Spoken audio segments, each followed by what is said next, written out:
All right, guys, what's going on? So I just finished up this Game Boy Pocket.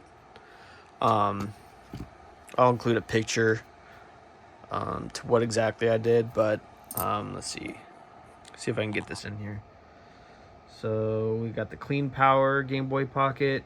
I did end up having to um, swap out the little resistor here because the original one blew, and yeah, I'm using this little tool here.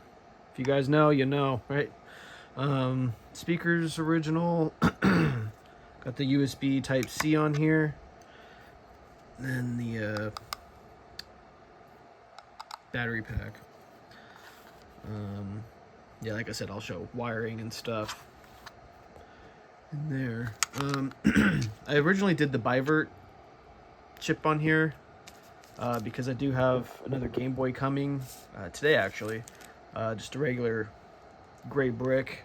But I was using this bivert chip for it, and it worked out well. They got the panel for it and everything, but I wasn't happy with it. It did have some screen cancer on it, so I just decided to chuck it and go IPS on this baby. So there's the chip right there. A little bit of hot glue, no big deal. No big deal. The original shell that it came with was this one right here. I believe I still even have the screen inside of it. I have a hard time getting rid of stuff sometimes. So yeah, this is Game Boy Pocket I've been working on. See if I can. I got Kapton tape in there. I used to do RGH installs on the Xbox 360, so you could run, mod menus and things like that. So I was always installing little glitch chips and doing a lot of timing with, capacitors and resistors and stuff. So actually, to get this little sensor up here, it's right here. It's a little touch sensor. Maybe, yeah, right there. This tool worked out really well for it. This is for taking off the little cross member things for the CPU and GPU on the Xbox 360s. This worked out really well. It has the correct spacing on it and everything. So I was able to just kind of push it in there and then just suck it up to the edge. And it worked out really well. I did end up breaking the little clip here. So I got a little guy there and not over here. It ended up breaking. I do want to pick up a used, maybe non-working pocket so I can scavenge it, but yeah, anyway, the bivert chip, I ended up having to create traces again because in order to do the bivert on these, you have to cut the traces. So I had to fix that, obviously. What else? That's pretty much it. I put a new, actually, I think I got the shell from Handheld Legend, I do believe. Not bad. Pretty good. I didn't realize, though, that when you order IPS screens from them, they don't come with, or even not IPS screens, but the shells, they don't come with this. So you have to order that separately. I didn't know that, so I had to go out and buy that. I actually ended up buying that on eBay instead of the website, which is fine. But let's throw in some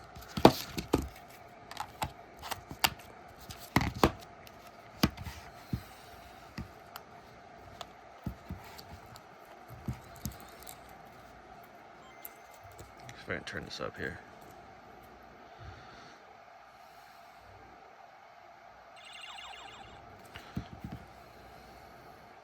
Yeah, it's got all the colors on it. Got the negatives.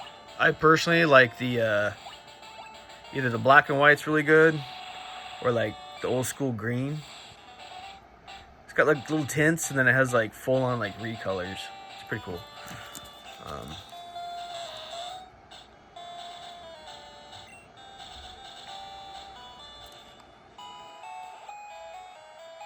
So yeah, there's that. Take that off. Oh yeah.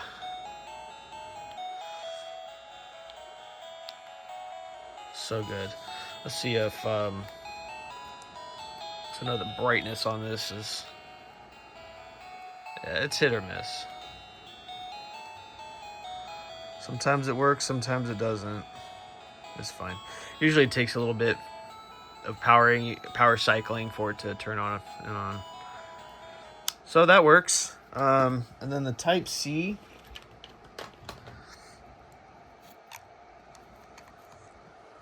Hold on. Yeah, you can see the light in there. So when you plug it in, you know it's charging, right? I wouldn't recommend, if you plan on doing anything like this, I would not recommend charging and playing at the same time. Unless it's a SP, then you're probably okay. But yeah, guys. So this is what I've been working on. I'm a huge stickler for like edges. Like it has to look OEM at least, you know. I know this isn't straight on there, but I mean it looks all right. I can't get that gap any smaller, unfortunately. But I'm not having to do a bunch of crazy spacing and anything. I mean, it looks pretty OEM. I could probably go a little bit more ham on the screw on that side, but other than that, it starts up just fine. Ka-ting. So I'm about to put the sticker on. Got my sticker right here, and gonna throw that on there and call it a good install, like that.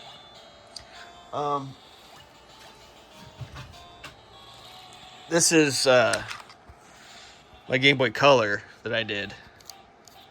Kind of the same thing, actually. Same exact thing, same exact deal. Got the LiPo. I don't have the USB-C on this one. It just has the regular little cable. But it has the buttons that light up.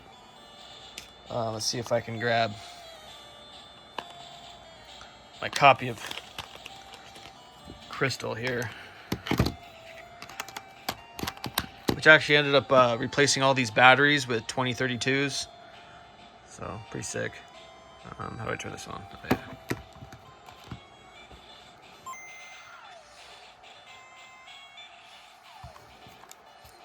It's kind of the same thing. It's got the same touch sensors on it. This one actually has an OSD.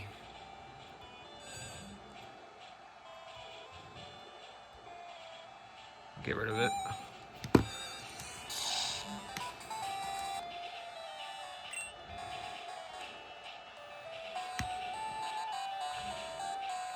So yeah.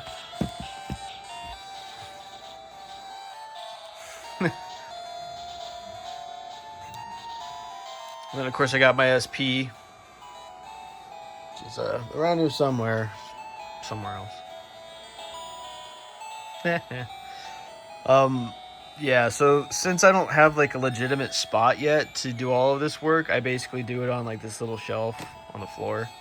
Got my soldering iron there, my toothbrush for my cleaning. This is actually a makeup brush. It's anti-static, so it works out really well because I don't like stuffing inside the case. What else?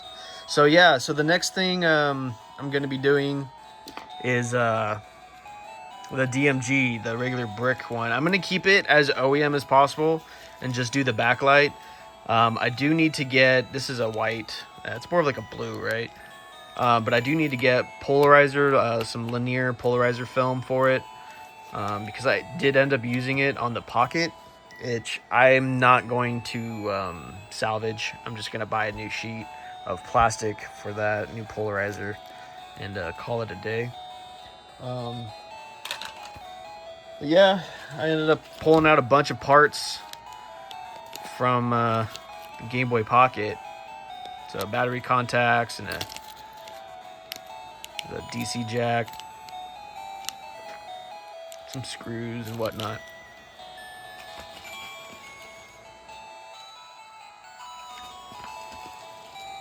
Yeah, here's the original shell for Pokemon Crystal. I would have reused it, but it just has a crack, nice crack going down the middle. Not a fan of it.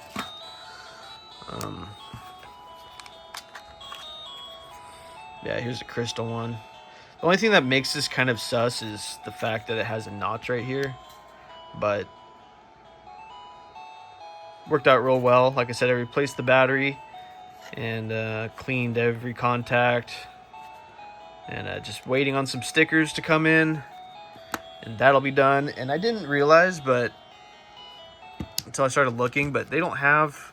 There's no such thing as like a clear Game Boy shell, because I was wanting to do something like this but in red with a brand new like shiny sticker on it. I think that would be really cool. At least keep the case, because at least separate, that way I'm not messing this one up any more than it has been. Maybe I'll swap it out for one of my reproduction cartridges, that way I can keep this one looking good. But anyway, that's it. That's just my little update, just real quick. I do have some, where is it? Some other stuff that, here's all my resell stuff. So I got a Game Boy Color in here and another SP with the USB-C, a couple games. These are the repro carts I was just talking about. But I might just keep those. They're good for like little ROMs and stuff. But yeah, guys.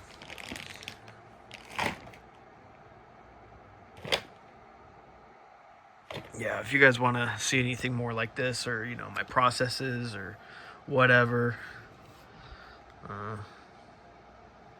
subscribe and hit it up. Yee. Peace.